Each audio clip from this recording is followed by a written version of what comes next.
Friends, तो आज हम जानते हैं सीखेंगे आज एक्सेल में कि एक्सेल में काउंट फंक्शन क्या होता है। काउंट फंक्शन के पूरे ग्रुप के बारे में सीखेंगे कि एक्सेल में काउंट फंक्शन ना कि कितने सारे फंक्शंस होते हैं। कि आपको मैंने ये ऊपर हाईलाइट किया है, काउंट होता है, काउंट ए होता है, काउंट ब्लैंक होता है, काउंट इफ होता है, काउंट इफ्स होता है। तो ये काउंट के सारे फंक्शंस होते हैं। इनके बारे में आज हम जानेंगे कि काउंट का फंक्शन क्या वर्क करता है। नॉर्मली आपको नाम से तो पता चल ही रहा होगा कि काउंट का मतलब नॉर्मल काउंट करना ही होता है कि किसी भी एक्सेल में कितने काउंट हैं। तो आपको मैं बता दूं कि सब में क्या क्या डिफरेंस है और सब वो काउंट का क्या एक मतलब है। तो देखिए, ये इसको मैं कॉलम को थोड़ा अच्छे से कर देती हूँ जिससे कि पता चले कि ये हमारा कॉलम है और हमने इन वैल्यूओं को कैलकुलेट किया है। तो ये देखिए, मैंने इसको डिफरेंट कलर दिया है जिससे कि पता चले कि हम फॉर्मूला कहाँ अप्लाई कर रहे हैं। इक्वल टू आप यहाँ नॉर्मल लिखेंगे काउंट। तो यहाँ पे देखिए, यहाँ पे लिख के आ रहा है काउंट नंबर्स।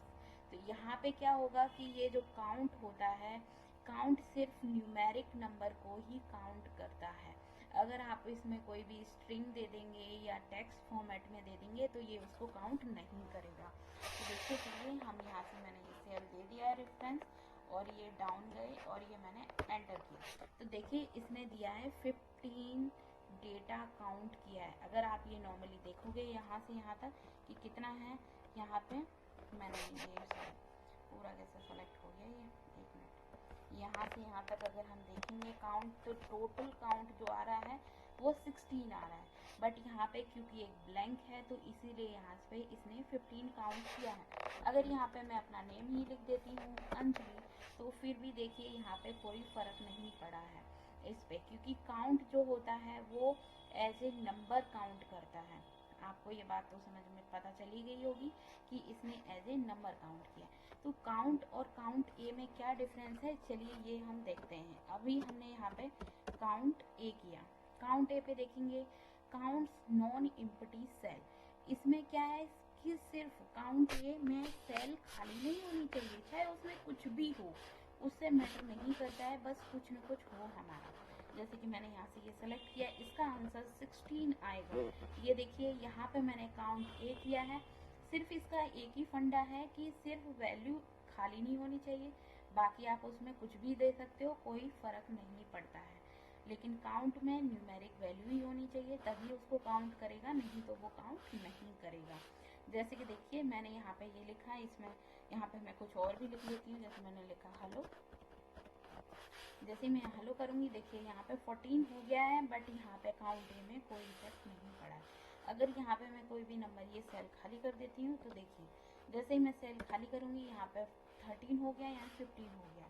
तो इसमें ये है कि सेल ब्लैंक भी नहीं होनी चाहिए और नंबर होनी चाहिए, ये काउंट की कंडीशन है। लेकिन काउंट ए में सिर्फ ब्लैंक नहीं होनी चाहिए, बाकी कुछ भी हो जाए कोई मतलब नहीं। अब है हमारा काउंट ब्लैंक। काउंट ब्लैंक क्या फंक्शन है, उसका क्या यूज है, तो देखते हैं। हमने यहाँ पे काउंट लिखा तो देखिए आ रहा है काउंट ब्लैंक। काउंट ब्लैंक का आपको मैं नॉर्मली रीड करा दूँ कि इसमें क्या लिखा है, काउंट्स एम्प्टी सेल। आपको काउंट ब्लैंक के नेम से ही पता चल गया होगा कि इसका क्या मतलब है। हम यहाँ पे नॉर्मल रेंज देंगे, ये देखिए मैंने रेंज दे दी। अब देखिए, यहाँ पे काउंट ब्लैंक का सिर्फ एक सिंगल ही मतलब है कि जितनी भी सेल ब्लैंक होगी ये उसको काउंट करेगा।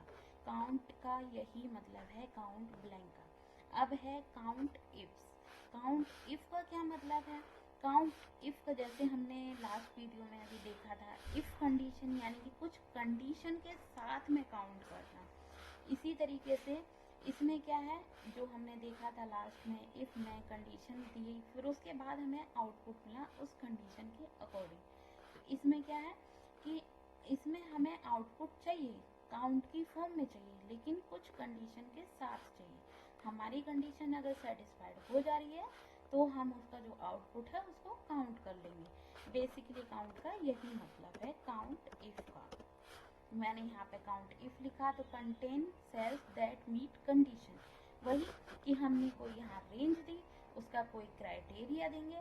अगर वो रेंज क्राइटेरिया से मैच हो रही है तो ही हमारी वो कंडीशन ट्रू हो रही है। जैसे कि मैंने यहाँ पे रेंज दे दी, देन कॉमा दिया, क्राइटेरिया दिया कि मैंने जो यहाँ पे ये जो सेल है, कुछ भी क्राइटेरिया आप दे सकते हो, कि जैसे कि मैंने यहाँ पे दे दिया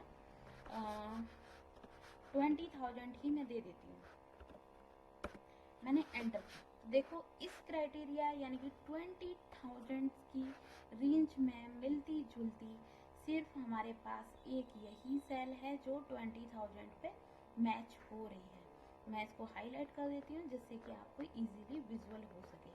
तो ये यहाँ पे कंडीशंस के साथ इसने क्राइटेरिया को सेटिस्फाई किया। और अगर आप यहाँ पे मल्टीपल क्राइटेरिया देते हैं या फिर कुछ कंडीशन लगा दें कि इफ़ ये इससे ज़्यादा हो या इतनी रेंज में हो, तो उसके अकॉर्डिंग यहाँ पे आउटपुट इसका क्या हो जाएगा, फिर काउंट हो जाएगा यहाँ पे। तो ये हमारा होता है क्राइटेरिया इफ़ के साथ। अभी मैं उसको ही लिख देती हूँ जो मैंने लिखा, सिर्फ एक सिंगल। लेकिन इफ्स का क्या मतलब है, जिस तरीके से हमने लास्ट टाइम एक्सेल में देखा था कि हम एक क्राइटेरिया दे रहे थे, बट हमें जब मल्टीपल क्राइटेरिया देने की ज़रूरत होती है तो हम वहाँ पे काउंट इफ्स का यूज़ करते हैं। तो देखिए कैसे हम करेंगे, लिखा हमने इक्वल टू काउंट इफ्स। जैसे देखिए यहाँ पे आ रहा है क्राइटेरिया, फिर रेंज 1, फिर क्राइटेरिया, देन रेंज 2। जैसे मैंने यहाँ पे ये दिया, ठीक है, ये मैंने दे दी रेंज 1, देन इसका हमें क्राइटेरिया भी देना पड़ेगा। तो अभी हम क्या करते हैं, ऐसी वैल्यू देंगे जिससे कि मैंने चलो मान लो 20,000 ही दे दिया, अभी मैं वहाँ पे वैल्यू रिप्लेस कर दूंगी जिससे कि मल्टीपल टाइम दे दूंगी। अभी हम देंगे रेंज 2, क्राइटेरिया रेंज 2, यानी कि रेंज 2 देनी है जो हमें क्राइटेरिया, जैसे मैंने लिखा डिपार्टमेंट, ठीक है, ओ सॉरी डिपार्टमेंट दे दिया कि ये क्राइटेरिया। देन इसमें हमें क्या क्राइटेरिया लेना है, तो इसके लिए मैंने दे दिया यहाँ पे सेम इलेक्ट्रिकल दे देती हूँ मैं, ये मैंने लिख दिया इलेक्ट्रिकल। देन इसको क्लोज कर देंगे, ठीक है। अभी यहाँ पे 0 है क्योंकि क्राइटेरिया मैच नहीं होगा, बट हम क्या करेंगे क्योंकि हमें तो मैच करवाना है, तो हम क्या करेंगे, यहाँ से हम इसको कॉपी करेंगे, यहाँ पे हम 20,000 कर देंगे, यहाँ पे हम 20,000 कर देंगे और यहाँ पे कर देंगे। तो अभी हमने 4 टाइम 20,000 कर दिया है। अब ये जो हमें इलेक्ट्रिकल है ये भी मैच कराना है, तो हमने क्या किया, सिर्फ एक हमारा यहाँ इलेक्ट्रिकल मैच हो रहा है और हम एक यहाँ देंगे इलेक्ट्रिकल। ये देखो जैसे ही हम यहाँ इलेक्ट्रिकल किया हमारे यहाँ पे काउंट 2 बढ़ गया क्योंकि हमारा क्राइटेरिया 2 बार मैच हो गया।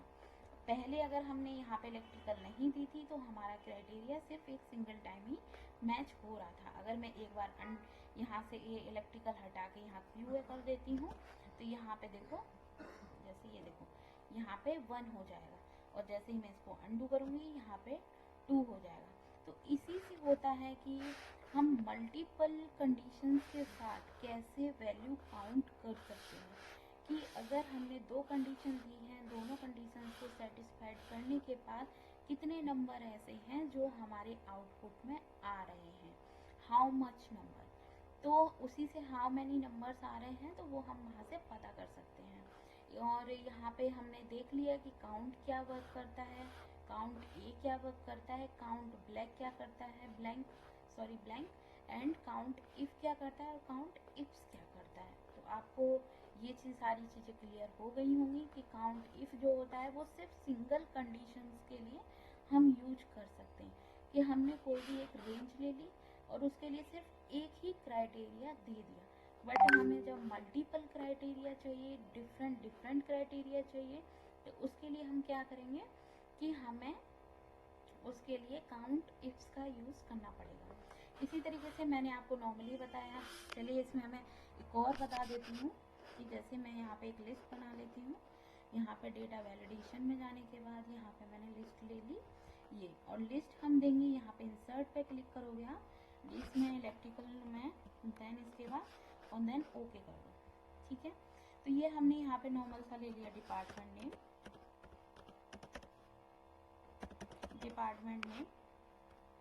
ठीक है, डिपार्टमेंट नेम, और यहाँ पे मैंने उसकी लिस्ट बना दी ड्रॉप डाउन। अगर मैं यहाँ पे लिख दूँ नॉर्मल एनालिटिक्स, ठीक है, और इसी के बाद मैंने यहाँ पे ले ली सैलरी यहाँ पे ले ली। मैं ये कंडीशन इसके थ्रू भी दे सकती हूँ कि जैसे ही मैं यहाँ से सैलरी को सेलेक्ट करूँ तो ऑटोमेटिकली क्या हो जाए, यहाँ से मैं इसको हटा देती हूँ, नॉर्मल कोई भी सैलरी यहाँ पर लगा देती हूँ, जिससे क्या हो जाएगा, ये थोड़ा डायनामिक फॉर्म में दिखेगा। और डायनामिक फॉर्म में जब चीज़ें होती हैं तो वो थोड़ा दिखने में अच्छी लगती हैं और इजीली हमें बार बार फॉर्मूला लिखने की ज़रूरत नहीं पड़ती। तो हमें अभी यहाँ सैलरी की ज़रूरत है, सॉरी क्योंकि मैंने सेल सेलेक्ट नहीं किया, यहाँ सेलेक्ट करना है और एज इट इज़ हमारी सैलरी भी सेटिस्फाइड होनी चाहिए। तो लिस्ट अभी हम क्या करेंगे, वो हम सैलरी पे लगा देंगे। हमने सैलरी पे ये लगा दी ड्रॉप डाउन, यहाँ इसकी भी लिस्ट बन गई। तो यहाँ पे बहुत सारे ऑप्शंस हैं। इसके बाद ये, क्योंकि आपको सबसे स्टार्टिंग में मैंने बताया था, जो हमारा टेक्स्ट होता है या स्ट्रिंग फॉर्मेट होता है डेटा, वो हमारा हमेशा लेफ्ट में आता है। जो नंबर फॉर्मेट के डेटा होते हैं वो हमेशा राइट में आते हैं। तो इसी को मैं थोड़ा अच्छे से कलर कर देती हूँ, जिससे कि आपको दिखे ये थोड़ा अट्रैक्टिव टाइप में। ये मैंने कर दिया है, ये ठीक। इसके बाद इसको, सॉरी, ये मैं इसको बॉर्डर दे देती हूँ, अब ठीक है।